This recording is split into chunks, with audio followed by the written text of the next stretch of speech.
नेपाल पत्रकार महासंघको केन्द्रीय समितिले निर्धारण गरेको पत्रकार महासंघको सदस्यतामा शुद्धिकरण मापदण्ड 2079 दाङमा पूर्ण रूपमा कार्यान्वयनमा आएको छ। पत्रकार महासंघ दाङ शाखाका अध्यक्ष दुर्गालाल केसीको अध्यक्षतामा बिहीबार बसेको बैठकले सदस्यता शुद्धिकरण मापदण्ड 2079 दाङमा पूर्ण रूपमा कार्यान्वयनमा ल्याएको हो। बैठकले दाङ शाखाको सदस्यतामा शुद्धिकरणका लागि सिफारिस गर्न गठित समितिले पेश गरेको प्रतिवेदन पनि पारित गरेको छ। शाखा उपाध्यक्ष सन्तोष सुवेदीको संयोजकतामा सहसचिव दशरथ घिमिरे र सदस्य उदय बिसी सदस्य रहेको समितिले पेश गरेको प्रतिवेदन अनुसार नवीकरण गर्न मिल्ने र नमिल्ने सदस्यहरूको टुङ्गो लगाएको छ। महासंघ दाङ शाखामा रहेका 275 सदस्य मध्ये मापदण्ड अनुसार हाल 85 जना सदस्यको मात्रै नवीकरण गर्ने निर्णय गरिएको छ। पत्रकारितामा क्रियाशील नरहेका, स्वैच्छिक त्याग गरेका र मापदण्ड अनुसार नवीकरण गर्न नमिल्ने अवस्थाका 118 जना सदस्यको नवीकरण नगर्ने निर्णय भएको छ। त्यस्तै सदस्यता शुद्धिकरण सिफारिस समितिले पत्रकारितामा क्रियाशील रहेका तर मापदण्ड अनुसार नवीकरण गर्न नमिल्ने अवस्थाका 81 जना सदस्यका सम्बन्धमा थप छलफल गर्न आवश्यक देखिएकोले महासंघको प्रदेश र केन्द्रीय समितिमा पठाउन समितिले सुझाव दिएका कारण उक्त सुझावलाई सोही अनुसार पठाउने निर्णय भएको छ। बैठकले महासंघका स्थापनापक र शाखाका पूर्व अध्यक्षहरूलाई उनीहरूको चाहना अनुसार मानार्थ सदस्यमा सिफारिस गर्ने निर्णय गरेको छ। त्यस्तै दाङ शाखामा सदस्य रहेका तर हाल अन्य जिल्लामा क्रियाशील रहेका सदस्यको हकमा कार्यरत जिल्लामै सदस्यता स्थानान्तरण गर्न अनुरोध गर्ने निर्णय समेत भएको छ।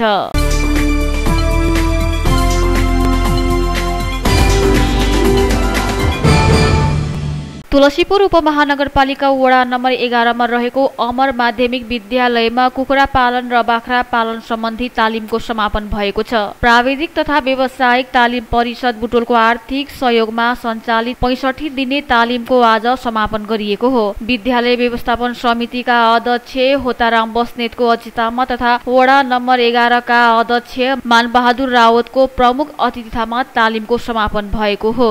समापन अवसरमा प्रधानाध्यापक पदम बहादुर ओली, विद्यालय व्यवस्थापन समिति सदस्य अर्जुन बहादुर बस्नेत, मावि कोर्डिनेटर यज्ञ बहादुर अधिकारी, प्रशिक्षकहरू डाक्टर आस्था अधिकारी र सुनिता बुढाथोकी, शिक्षक इन्द्रमणि खड्का, प्रशिक्षार्थीहरू सुशीला बुढाथोकी र करुणा परियार लगायतले बोल्नु भएको थियो। कार्यक्रममा बोल्ने वक्ताहरूले सिपमूलक तालिमको प्रभावकारिता धेरै भएको हुँदा आगामी दिनमा पनि निरन्तरता दिनुपर्ने बताएका थिए। कार्यक्रमको सहजीकरण विद्यालय व्यवस्थापन समितिका शिक्षक प्रतिनिधि सुषमा भण्डारीले गर्नुभएको थियो।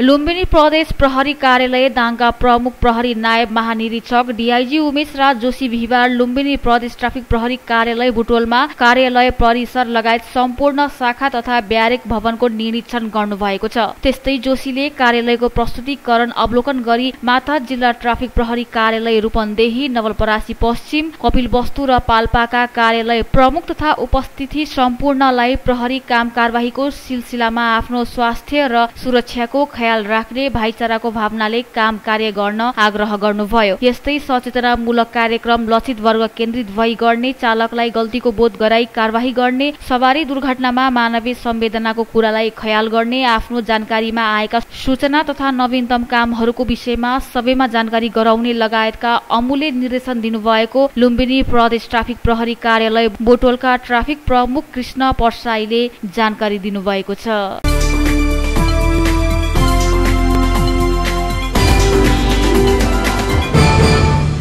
दाङमा अवैध लागू औषध ब्राउन सुगर सहित 4 जना पक्राउ परेका छन्। घोराही उपमहानगरपालिका 15 अप्सरा होटलबाट अवैध लागू औषध ब्राउन सुगर जस्तो देखिने पदार्थ 180 मिलिग्राम सहित सोही उपमहानगरपालिका 16 बस्ने 24 वर्षीय राजन नेपाली, घोराही 16 का वर्ष 27 का सुन्दर महत्रा, घोराही 6 का वर्ष 22 का विमल बाठा मगर र घोराही 6 का वर्ष 28 का गौरव बाठा मगर 3 जनालाई प्रहरीले पक्राउ गरेको छ। विशेष सूचनाको आधारमा वडा प्रहरी कार्यालय घोराहीबाट खटिएको प्रहरीले जाँच गर्ने क्रममा होटलमा बसिरहेका उनीहरूलाई उक्त पदार्थ सहित फेला पारी पक्राउ गरेको हो। यस सम्बन्धमा म्याद थप गरी प्रहरीले थप अनुसन्धान गरिरहेको जनाएको छ।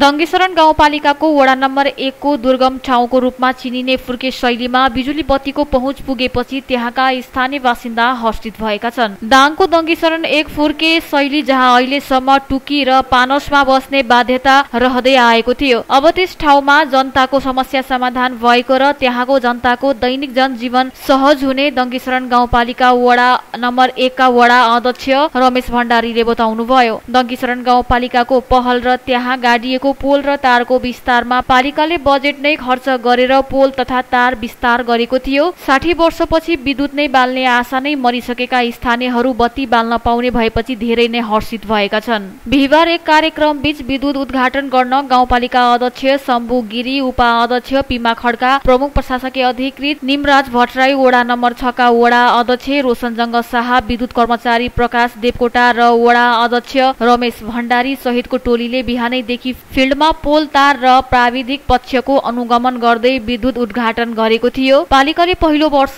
पिछडिएका ठाउँ जहाँ विद्युत सञ्चार र खानेपानी जस्ता कुराहरूको पहुँच पुग्न सकेको छैन त्यस्ता ठाउँ तथा वडाहरूलाई प्राथमिकतामा राखी विकासको कामहरू अगाडि बढाएसँगै यसै वर्ष वडा नम्बर 1 मा विद्युत सञ्चार र स्वास्थ्य इकाइको सुविधा पुर्याएको पालिका अध्यक्ष गिरीले बताउनुभयो। यसैबीच वडा नम्बर 1 का वडा अध्यक्ष रमेश भण्डारीले फुर्के शैलीवासीहरूलाई तत्काल मिटर बक्स जडान गर्न र आवेदन दिनुपर्ने फारमहरू भर्न आग्रह गर्नुभयो।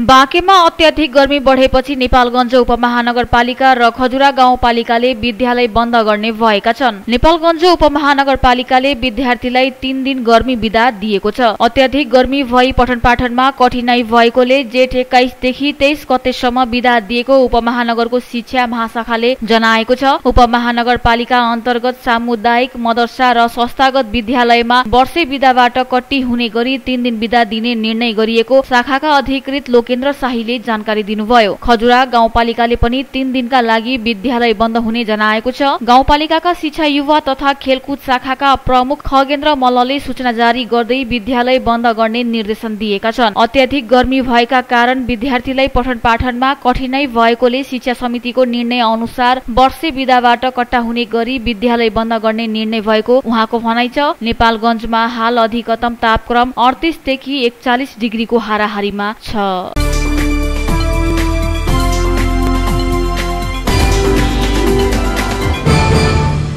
संस्थागत हुँदै गरेको लोकतन्त्रमा नागरिकले समुन्त समाजको अपेक्षा गरे पनि नेपालमा पछिल्ला घटनाक्रमले निराश बनाउँदै गएको बताएका छन्। मानव अधिकार तथा शान्ति समाजको 28औं स्थापना दिवसको अवसरमा दाङको तुलसीपुरमा आयोजित मानव अधिकारदेखि मानवताको उच्चतम अभिव्यक्ति विषयक अन्तर्क्रिया कार्यक्रममा सहभागी नागरिकहरू समाजका अगुवाहरूले न्यायविहीन राज्य हुन थालेको भन्दै चिन्ता व्यक्त गरेका हुन्। कार्यक्रममा नेपाली कांग्रेसका पूर्व सहसचिव एवं सामाजिक अभियानका डाक्टर कुमार देवकोटाले सुशासनको अवस्था कमजोर बन्दै गएको बताए। नेपाली कांग्रेसका सुरेश हमाल, नेकपा एमालेका अध्यक्ष हुकुम बहादुर बस्नेत, नेकपा माओवादी केन्द्रका शंकर भट्टराई, जनता समाजवादी पार्टीका टोप बहादुर महत्रा र राष्ट्रिय जनमोर्चाका ईश्वरी भण्डारीले मुलुकका राजनीतिक दलका केही पात्रबाट पटक पटक भ्रष्टाचार गरेको स्वीकार गर अब विगतमा भएका भ्रष्टाचार गर्ने र गराउने कार्यमा राजनीतिक दलहरूले सहभागी र संरक्षण गर्न नहुने उहाँले जोड दिनुभयो। मानव अधिकार तथा शान्ति समाजका केन्द्रीय सदस्य तुलसीराम सुनार, समाजका निवर्तमान सभापति सुशील बस्नेत, केन्द्रीय पूर्व उपसभापति मोहन प्रसाद धिताल, दाङ शाखाका स्थापक सभापति दिल्ली राज धितालले राजनीतिक दलहरू सचिनु पर्नेमा जोड दिनुभयो। थारू कल्याणकारी सभाका केन्द्रीय कोषा अध्यक्ष चूर्ण बहादुर चौधरी, राप्ती प्रादेशिक अस्पताल तुलसीपुरका अध्यक्ष पदप्रसाद न्यौपाने,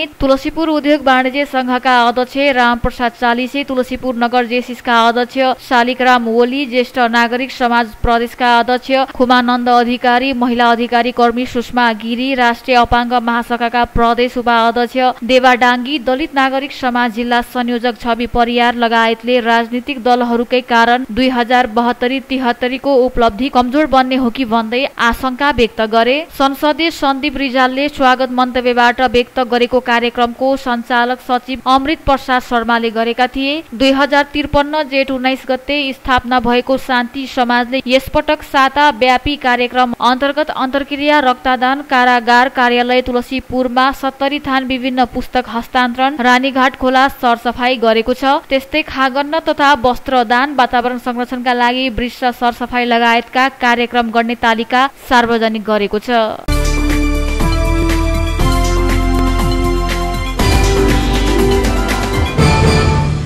बढैयाताल गाउँपालिका 1 ठूलो डाफेका 15 वर्षीय किशोरको पौडी खेल्ने क्रममा डुबेर मृत्यु भएको छ। बिहिबार राति पौडी खेल्ने क्रममा बेपत्ता भएको जानकारी पाउन साथ प्रहरीले खोजी गर्ने क्रममा शुक्रबार बिहान शव फेला परेको प्रहरीले जनाएको छ। जिल्ला प्रहरी कार्यालय बर्दियाका प्रहरी उपरीक्षक सुदीपराज शाहीले डुबेर मृत्यु हुनेमा सोही ठाउँका 15 वर्षीय जनक बिकर रहेको जनाएको छ। प्रहरी चौकी जमुनाबाट खटिएको टोलीले बिकको शव फेला पारेको उनले जानकारी दिए। यस सम्बन्धमा प्रहरीले अनुसन्धान गरिरहेको छ।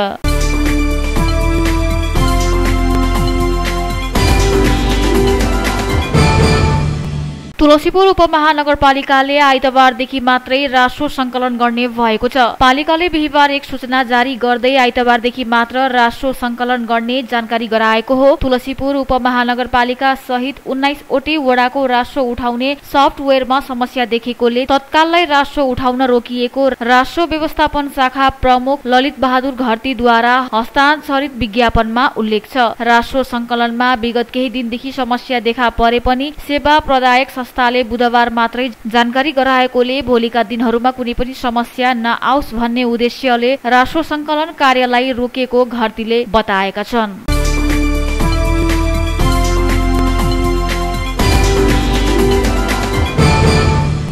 घोराही उपमहानगरपालिकाको आयोजनामा आज शुक्रबार घोराहीमा वृत्ति मार्ग निर्देशन रोजगार मेलाको आयोजना हुँदैछ।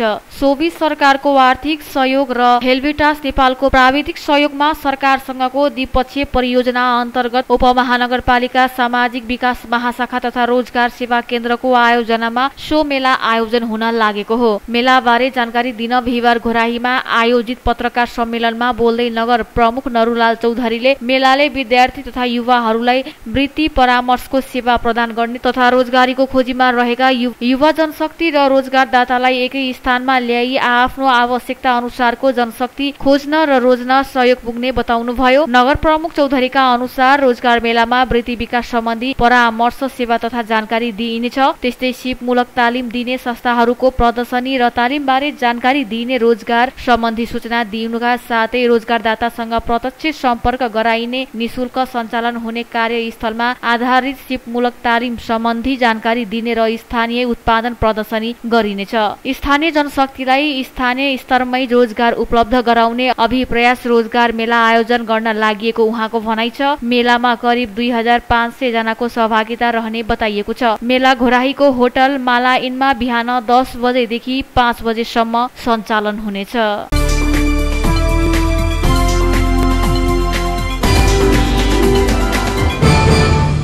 रोटरी क्लब अफ तुलसीपुर सिटीले एक कार्यक्रमका बीच पश्चिम दाङको शान्तिनगर गाउँपालिका वडा नम्बर 5 स्थित आदर्श माध्यमिक विद्यालय काशीपुरमा शुक्रबार 10 डेस्क बेन्च र खेलकुदका सामग्री हस्तान्तरण गरेको छ। क्लबका भावी अध्यक्ष पवन कुमार योगीको अध्यक्षतामा भएको कार्यक्रममा प्रमुख अतिथि शान्तिनगर गाउँपालिका 5 का अध्यक्ष उपेन्द्र बहादुर रावतले राज्यको निकायले गर्नुपर्ने यस्ता कार्यलाई रोटरी क्लब अफ तुलसीपुर सिटीले प्राथमिकतामा राखेर सहयोगी हात बढाएको खुशी व्यक्त गरेका थिए। रोटरी क्लब अफ तुलसीपुर सिटीका पूर्व अध्यक्ष तथा कार्यक्रम संयोजक विजय केसीको स्वागत मन्तव्यबाट सुरु भएको कार्यक्रममा केसीले यस विद्यालयको आवश्यकतालाई सधैँ बोध गरेको बताउँदै विगतमा पनि उक्त विद्यालयमा कम्प्युटर खानेपानी ट्याङ्की निर्माण गर्नुका साथै शैक्षिक सामग्री पनि वितरण गरिएको जानकारी दिए। कार्यक्रममा आदर्श माध्यमिक विद्यालय व्यवस्थापन समितिका पूर्व अध्यक्ष द्रोणा बहादुर केसी, विद्यालय प्रधानाध्यापक विनोद दाङ्गी, आरसीसी विलेज काशीपुरका अध्यक्ष फतेह बहादुर खड्का, शान्तिनगर उद्योग वाणिज्य संघका अध्यक्ष Gyanendra Raj Sharma, rotary club of Tulsipur सिटीका पूर्व अध्यक्ष विमल रिजाल, पूर्व अध्यक्ष देव बहादुर केसी लगायतले मन्तव्य व्यक्त गरेका थिए। कार्यक्रमको सहजीकरण क्लबका पूर्व अध्यक्ष तुफान बाबु श्रेष्ठले गरेका थिए। क्लबले यसअघि शान्तिनगर गाउँपालिका वडा नम्बर 3 स्थित नेपाल राष्ट्रिय प्राथमिक विद्यालय केराघारीमा पनि 12 डेस्क बेन्च र खेलकुदका सामग्री हस्तान्तरण गरेको थियो।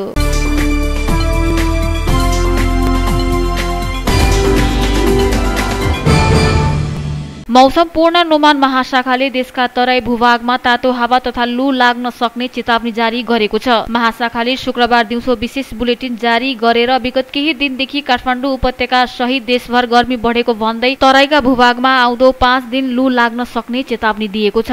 पहाडी भूभाग उपत्यका तथा खोचाहरूमा समेत तापक्रम क्रमिक रूपमा बढ्न सक्ने सम्भावना रहेकोले सचेत रहन महाशाखाले अनुरोध गरेको छ। काठमाडौँ उपत्यका सहितका ठाउँको तापक्रम क्रमिक वृद्धि भइरहेको तथा मध्यम तराई र आसपासमा अधिकतम तापक्रम 40 डिग्री सेल्सियस भन्दा बढी मापन भएको महाशाखाले जनाएको छ। पछिल्लो 5 दिनदेखि आकाशमा सुला भई निरन्तर चर्को घाम लाग्नुका साथै अधिकतम तापक्रम पनि बढिरहेकोले बढी गर्मी भएको महाशाखाका वरिष्ठ मौसमविद प्रतिभा मानन्धरले बताउनुभयो। पश्चिम वायु सक्रिय नरहेकाले वर्षा नहुँदा गर्मी बढेको उनको भनाइ छ। काठमाडौँको अधिकतम तापक्रम 32.3 डिग्री सेल्सियस पुगेको छ भने सिमरा जनकपुर लगायतका ठाउँको अधिकतम तापक्रम 40 डिग्री सेल्सियस नागेको छ। तातो हावा तथा लूका कारण थकाइ लाग्ने, कमजोरी हुने, बढी तिर्खा लाग्ने, टाउको दुख्ने, खुट्टा बाउडिने, चक्कर आउने, बेहोस हुने, मांसपेशीहरू दुख्ने, बान्ता आदि हुन सक्ने महाशाखाले जनाएको छ। लू तथा गर्मीको समस्याबाट बाँच्न यो समय सकेसम्म बाहिर ननिस्किन,